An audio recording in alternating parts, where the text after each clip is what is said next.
What? Is Antonia here? Ready, so please your grace. I'm sorry, now I come to answer. A stony adversary and an inhumane wretch, incapable of pity, void and empty, from any term of mercy. I have heard your grace obtain great pains to qualify his rigorous course. But since he stands obdurate and no lawful means can carry me out of his envy's reach, I do oppose my patience to his fury, and am armed to suffer with the quietness of spirit the very tyranny and rage of his. Go on and call the Jew to court. He is ready at the door. He comes to the door. Make room and let him stand before our face. Shylock, the world thinks, and I think so too, that thou but leadest fashion of thy malice. The last hour of act and his thoughts, thou show thy mercy and remorse more strange than is thy strange apparent cruelty. Where thou now exacts the penalty which is pound of this poor merchant's flesh, thou shalt not only lose the forfeiture, but touched with human gentleness and love, forgive the mighty the principal, glancing the eye of pity at his losses that have late so huddled on his back, enough to press a royal merchant down and pluck commiseration from the state. From brassy bosoms and rough hearts of flint, from stubborn troops and Tartars never trained. To offices of tender courtesy, we all expect a gentle answer. Jew. I have possessed your grace of what I purpose. And by our holy Sabbath I have sworn to have the due and forfeit of my bond. If you deny it, let the danger light upon your charter and your city's freedom. As for why I choose to have a pound of carrion flesh, than to receive 3,000 ducats, I'll not answer that, but say it is my humor. Are you answered? What if my house be plagued with a rat, and I be pleased to pay 10,000 ducats to have it baned? What? Are you answered? Some men there are, love not a gaping pig. Others that are mad when they behold a rat. And some, when the bagpipe sings the nose, cannot contain their urine. For affection, mistress of passion, sways it to the mood of what it likes or loathes. Well now, for your answer. Because there is no firm reason to be rendered why he cannot abide the gaping pig, why he, a harmless, necessary cat, why he, a woolen bagpipe, what of force, must yield to such inevitable shame as to offend. Himself being offended, so too can I give no reason, beyond a lodged hate, and certain loathing I bear Antonia, and thus pursue a losing suit against her. So, are you answered? This is no answer, thou unfeeling man, to excuse the current of thy cruelty. Well, I am not bound to please thee with my answers. Every offense is not a hate at first. What? Wouldst thou have a serpent sting thee twice? Pray you, think you question with the Jew? You may as well go stand upon the beach and bid the main flood bait his usual height. You may as well use question with the wolf why he hath made the ewe bleat for the lamb. You may as well forbid the mountain pines to wag their high tops and to make no noise when they are fretting with the gusts of heaven. You may as well do anything most hard as to seek to soften that. Then which one's harder? His Jewish heart. Therefore I do beseech you, make no more question, use no farther means, but with all brief and plain conveniency, let me have judgment, and the Jew his will. For that 3,000 ducats, here is 6. If every ducat in 6,000 ducats were in 6 parts, and each part a ducat, I would not draw them. I would have my bond. How shalt thou hope for mercy, rendering none? And what judgment shall I dread, doing no wrong? You have among you many a purchased slave, which, like your donkeys, and your mules, and your asses, you do use in abject and in slavish part. So shall I say to you, let them be free? Watch let they, under burdens, marry them to your heirs. Let their beds be made as soft as yours. Let their palates be sweetened with such viands. You would answer, these slaves are ours. And so do I say unto you, the pound of flesh which I demand of her is dearly bought, is mine. And if you deny it, then fie upon your law. There is no strength in the decrees of Venice. I stand here for justice. So answer, shall I have it? Upon my power, I may dismiss this corpse, unless Bellario, a learned doctor who I have sent to determine this, come here today. Here comes now the messenger letter from the doctor. You bring from Padua. Bring us the letter. Call the messenger. Good cheer, Antonia. Courage yet. The Jew shall have my flesh, blood, bones, and all, or thou shalt lose for me one drop of blood. I am a tainted weather of the bones. Meat is for death. The weakest kind of fruit drops earliest to the ground, and so let me. You cannot be better employed, Bassanio, than to live still and write my epitaph.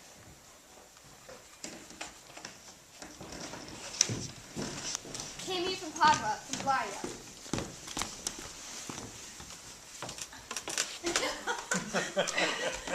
From both, my lord, Bellario greets your grace.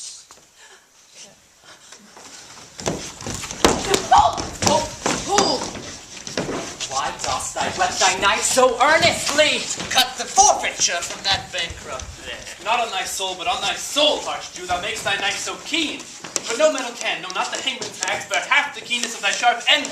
Can no prayers pierce thee? No, none that thou hast wit enough to make. Well, thou be damned, an execrable dog, and for thy life let justice be accused. Thou almost makes me waver in my faith, old opinion with Pythagoras, that the souls of animals entreat themselves as crumbs of men.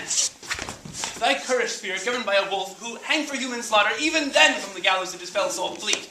And whilst thou layest an unhallowed dam, infused itself in me, for thy desires are wolvish, bloody, starved, and ravenous. Till thou canst rail the seal from off my bond, that defends thy lungs to speak so loud.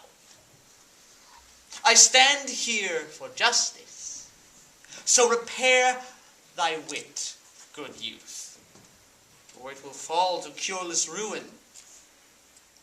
Law is what I crave, and I stand here for law. This letter doth commend a young and learned doctor to our court. Where is he? He attendeth here hard, my lord. He is waiting to know your answer whether you will admit him. With all my heart, go give him courteous conduct to this place.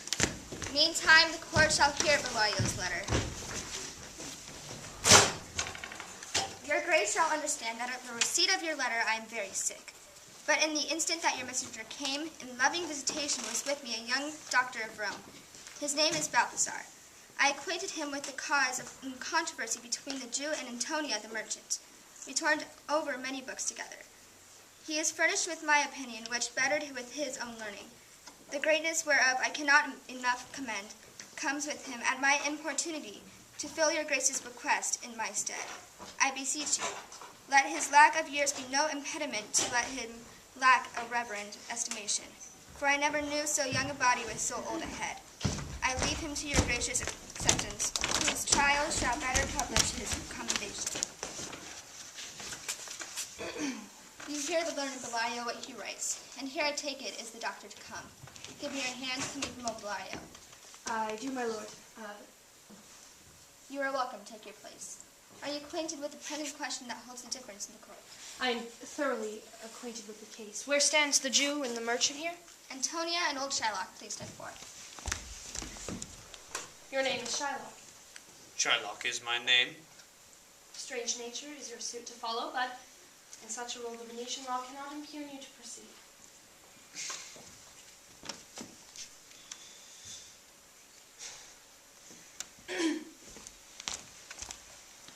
You stand within his danger, do you not? So he says. Do you confess the bond? I do. Then the Jew must be merciful. On what compulsion must I? Tell me that. The quality of mercy is not strained. It droppeth, as gentle as the rain from heaven upon the place beneath, and is twice blessed. It blesseth he who gives it, and she who takes it. It is mightiest in the mightiest, suits the throned monarch better than his crown itself. His scepter is the force of temporal power, an attribute to awe and majesty, wherein doth sit the fear and dread of kings. But mercy goes above this sceptred sway. It is enthroned in the hearts of kings, an attribute to God himself. So earthly power doth then show like his God's, when it is seasoned with mercy. Therefore, Jew, though justice be thy plea, consider this, that in the course of justice none of us shall see salvation. Would you pray for mercy, and the same prayer doth teach us to render the deeds of mercy? I have spoken thus much to mitigate the justice of thy plea, which, if you proceed, the strict court of Venice must needs make sentence on that merchant. My deeds upon my head. Is he not? I stand for law. Is he The not? penalty and forfeit of my bond. Is he not able to discharge the money? Yes, I have it ready for thee here. Yea, twice the sum. If that will not suffice, I will be bound to pay it 10 times o'er. On forfeit of my hands, my head, and my heart. If this will not suffice, it must appear that malice bears down truth. And I beseech you, rest once this law to your authority. To do a great right, do a little wrong, and curb this cruel devil of his will. Cannot be. There is no power in Venice that can alter a decree. Establish it, it will be reported for a precedent, and many an error of the same sort will fall into the state. It cannot be. A Daniel, come to judgment. Yea, a Daniel. I pray you, let me look upon the bond. Here it is, most reverend doctor, here it is.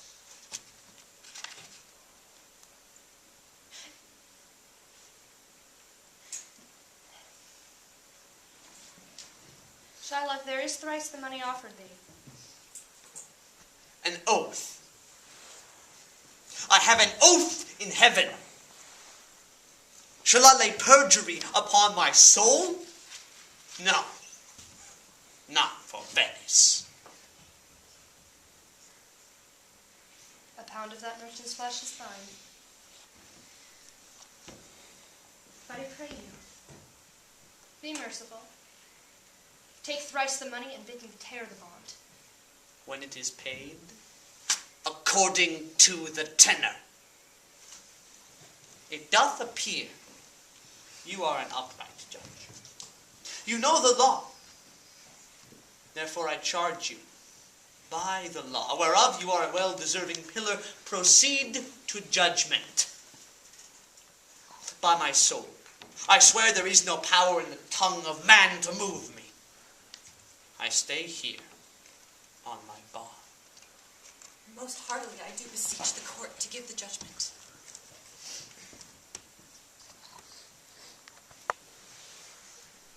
You must prepare your bosom for his knife. O noble judge, most excellent young man. For the intent and purpose of the law have full relation to the penalty which doth appear due upon the bond. 'Tis very true, O wise and upright judge. How much more elder art thou than thy looks? You merchant, have you anything to say? Little. I am armed and well prepared. Sire, grieve not that I am false is for you. For herein fortune shows herself more kind than is her custom. It is still in her use to let the wretched man outlive his wealth. To be with hollow eye and wrinkled brow and even poverty, for which lingering penance doth she cut me off. Commend me to your honorable wife. Tell her the process of Antonia's end. Say how I love you. Speak me fair in death. And when the tale is told, bid her be judge whether or not Bassanio had once a love. For if that you do cut but deep enough, I'll pay it presently with all my heart. Antonia, I am married to a wife who is dearer to me than life itself. But life itself, my wife, and all the world are not esteemed above thy life. I would lose all. I sacrifice them all here to this devil to deliver you. Where could you offer that, and the wife not be gone? I have a wife who I protest I love. But I would she were in heaven, so she could entreat some power to change this currish Jew. 'Tis well you offered behind her back. Such would make else for an unquiet house. These be the Christian husbands. Ah, I have a daughter. Would any of the stack of Barabbas have been her husband and a Christian? But enough. We trifle time. I pray thee, pursue sentence.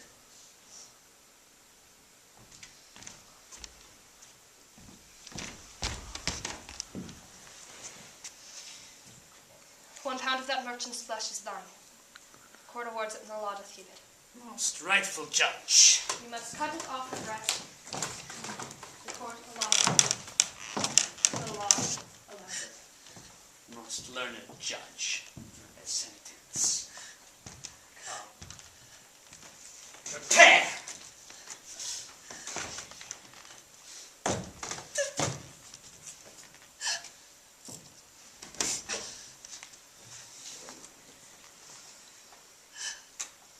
Tarry a little.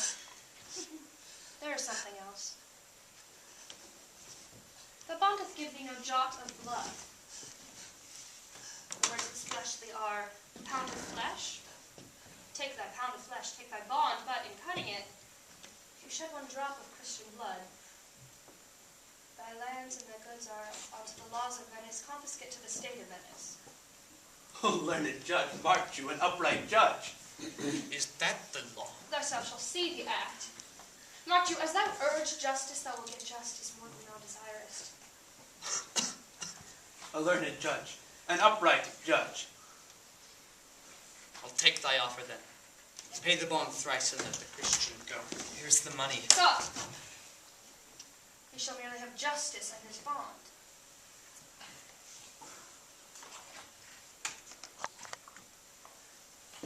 Give me my principal.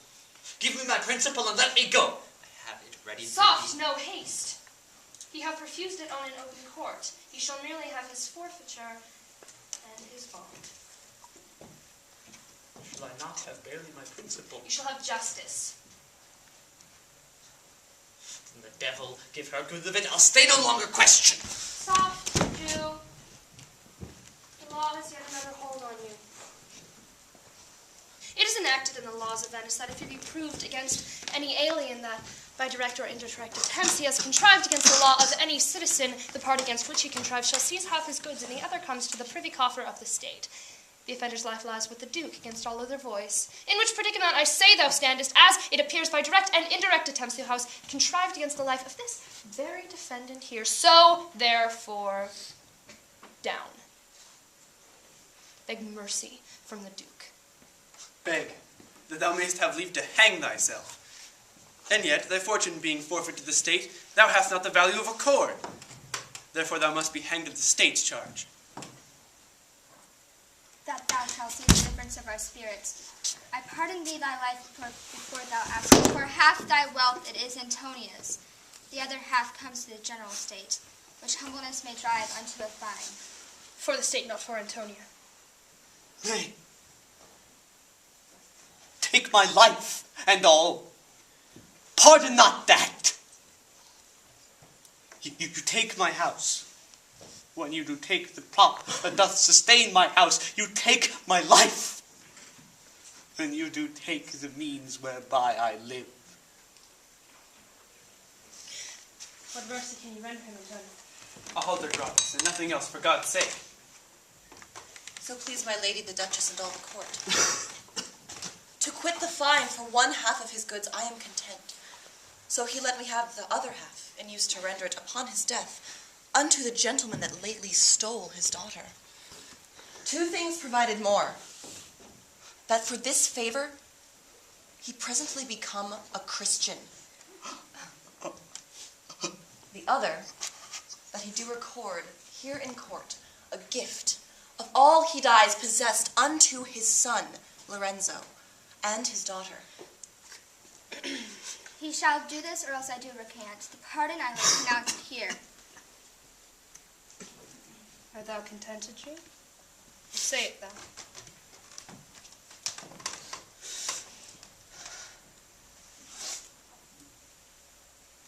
I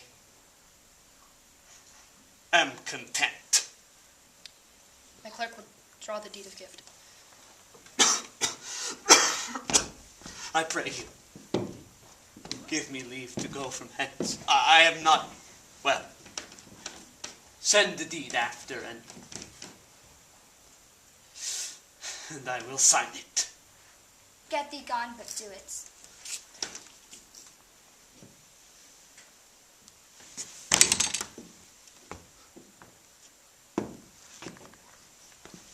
In christening shalt thou have 2 godfathers.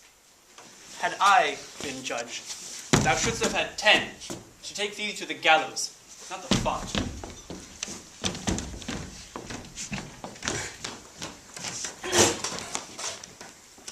Sir, I entreat you home with me to dinner.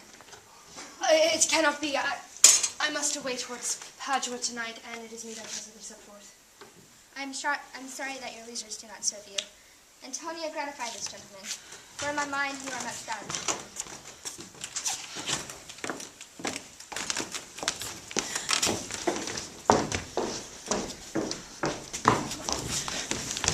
Most worthy gentlemen, I and my friend Tobias was in the sea in lieu whereof 3,000 ducats due into the Jew, we freely cope your courteous pains in the fall. And stand indebted over and above and loving service to you evermore.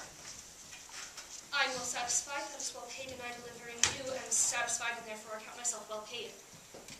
My mind was never more on mercenary. I pray you know me when we meet again. And I take my leave. Good sir.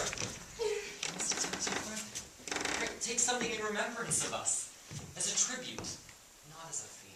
I grant you 2 things. Not to deny me, and to pardon me. Give me your bracelet. I will wear it for your sake.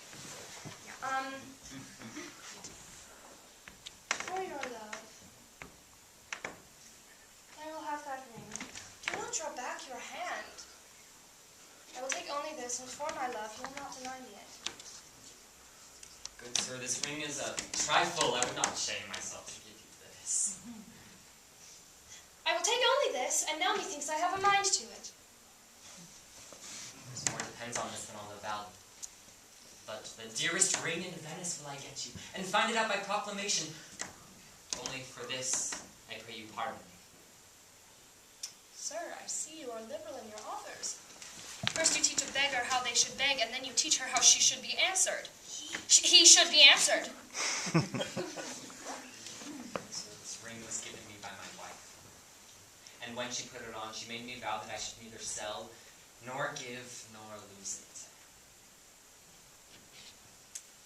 That excuse serves many men to save their gifts. If your wife was not a mad woman, and she did know to which cause you gave this ring, she would not hold out enemy forever for you giving it to me. Peace be with you. Lord Bassanio, let him have